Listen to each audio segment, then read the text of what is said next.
Assalamualaikum warahmatullahi wabarakatuh.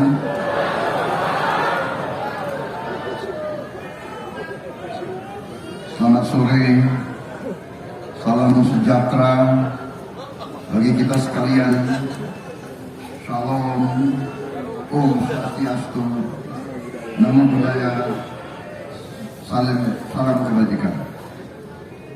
Saudara-saudara sekalian yang saya hormati dan yang saya banggakan, Ketua Umum Aliansi Advokat Indonesia, Saudara Otto Hasibuan beserta Ibu Otto Hasibuan, Ibu Norwati Damalik yang saya hormati, juga didampingi Yakob Hasibuan dan Jessica Mila,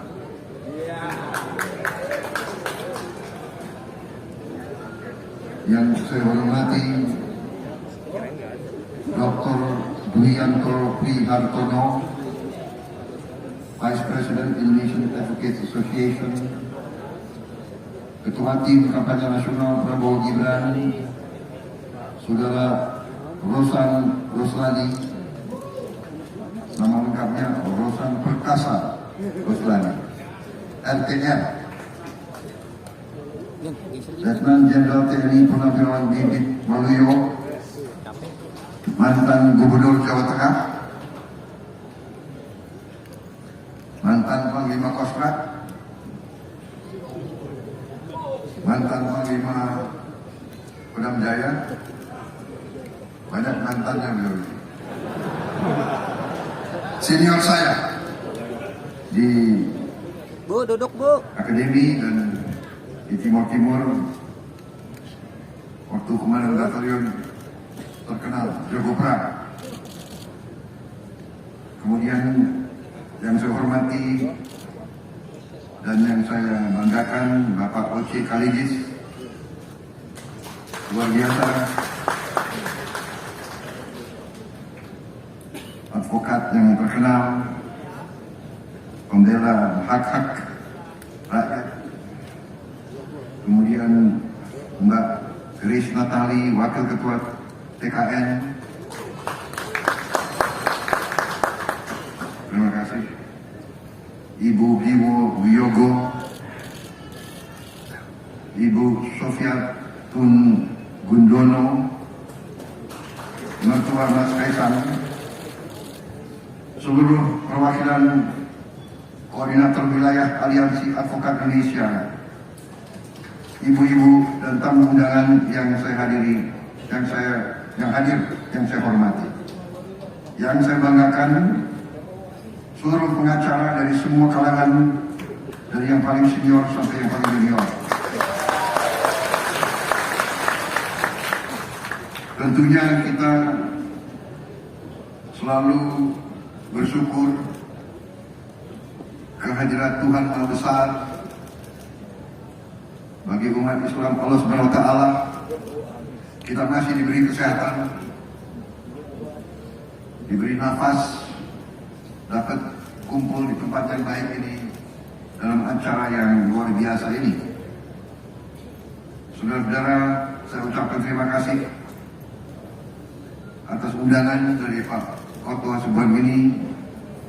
Terima kasih atas dukungan luar biasa ini yang saya tidak duga-duga. Saya terharu dengan dukungan ini semua dari seluruh Indonesia.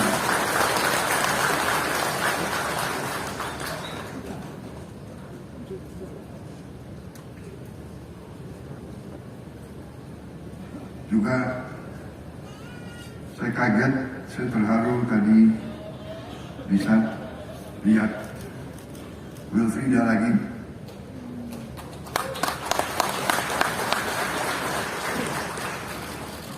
Memang Pak Otto kok bisa ingat, saya hampir lupa. Karena memang begitu banyak kesibukan. Tapi yang bagi saya yang penting, beliau Wilfrida hidup dengan bahagia sekarang. Yang jelas kelihatan bahagia karena lebih gemuk. Dulu sangat kurus sekali. Waktu itu memang ada yang laporan ke saya, ada TKW di Kelantan yang memang sudah kena vonis, dan ada yang tanya apakah bisa saya bantu, karena yang disampaikan ke saya memang aktivis yang bergerak untuk perempuan, dan beliau tahu bahwa saya punya hubungan baik di Malaysia. Langsung saya telepon kawan saya tanya, kau kenal advokat yang hebat atau tidak? Oh iya, ini ada yang saya kenal. Dikenalkanlah saya kepada advokat yang konon ceritanya yang terbaik, salah satu yang terbaik di Malaysia. Disitulah awalnya saya terlibat, dan ya sudah, saya dulu dan sampai sekarang punya pendapat, kalau bisa kita bantu orang, kenapa tidak dibantu? Harus dibantu, harus dibantu, harus dibantu. Dan saya mau cerita, advokat itu yang menjadi kawan saya, sebenarnya dia yang pro bono. Dia tidak mau terima bayaran. Dia tidak mau terima bayaran. Karena begitu dia pelajari masalahnya, dia tahu bahwa si Wilfrida ini tidak bersalah dan sebagainya.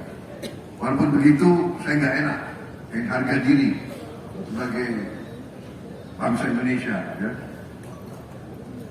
Begini-begini mantan jenderal kan gitu. Mantan jenderal. Gitu. Jadi pride bagi bangsa Indonesia. Jadi akhirnya ya. Tapi anyway, terima kasih Pak Oto, luar biasa. Terima kasih keluarganya. Sisro luar biasa. Saya diberi penghargaan, dinyatakan ya seperti itu. Saudara-saudara sekalian, sekali lagi saya tambah semangat mendapat dukungan saudara-saudara sekalian.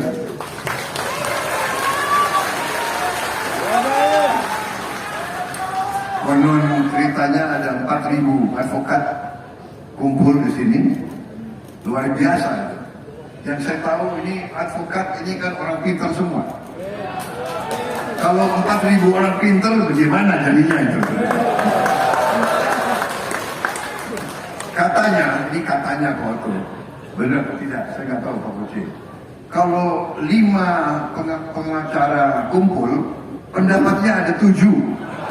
Katanya. Jadi terima kasih. Ini dorongan moral yang besar bagi saya. Kita tinggal kurang dari berapa? 20 hari lagi? 19 hari lagi? Sebentar lagi jadi 18 hari lagi. Jadi kita sekarang berada di suatu titik. Sebenarnya bangsa Indonesia patut bersyukur kondisi kita seperti ini. Saya tadi ketemu dengan beberapa orang dari Eropa menceritakan bahwa hari ini Gaza, semua gedung di Gaza sudah 85% hancur. Dari semua gedung di Gaza, menurut orang Eropa ini, laporan dia adalah 85% gedungnya sudah hancur, tinggal 15%. Dan perang ini akan terus. Jadi yang saya pikirkan, bagaimana nasib 2 juta orang Palestina di Gaza? Bagaimana nasibnya? Sudah 20.000 orang mati, dan sudah hampir 12.000 dari 20.000 itu adalah anak-anak kecil yang tidak berdosa. Jadi kita bisa bayangkan banyak bangsa-bangsa, banyak manusia di lain negara dalam keadaan yang sangat-sangat sulit Karena itu saya kira sebagai bangsa kita patut bersyukur. Kita patut bersyukur bahwa pemimpin-pemimpin kita sampai hari ini berhasil untuk navigasi sehingga bangsa Indonesia sudah berapa dasawarsa tidak terlibat dengan pertikaian yang berarti dengan bangsa-bangsa lain. Saudara-saudara sekalian, kita kalau lihat juga akibat perang di mana-mana, perang di Eropa sekalipun, di Gaza, di Libya, di Sudan. Coba sebut negara mana di kawasan itu dan di kawasan kita sendiri. Di Myanmar sekarang ada 17 tentara yang saling berperang. 17. Jadi, sebagai bangsa patut kita bersyukur. Dan bagaimana kita bisa seperti ini? Bagaimana bisa di mana kondisi geopolitik dunia menciptakan harga-harga pangan meningkat tajam, harga BBM meningkat tajam, bangsa Indonesia masih dalam keadaan lumayan. Saya tidak katakan hebat. Kita masih merasakan banyak rakyat kita dalam kesulitan.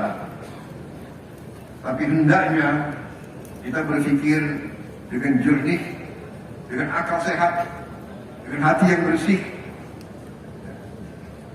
Dan saya menganjurkan, marilah dalam setiap usaha, dalam politik, kita harus bersaing, kita harus berkontestasi, tapi hendaknya kita bersaing dengan hati yang baik, kita bersaing dengan itikat yang baik,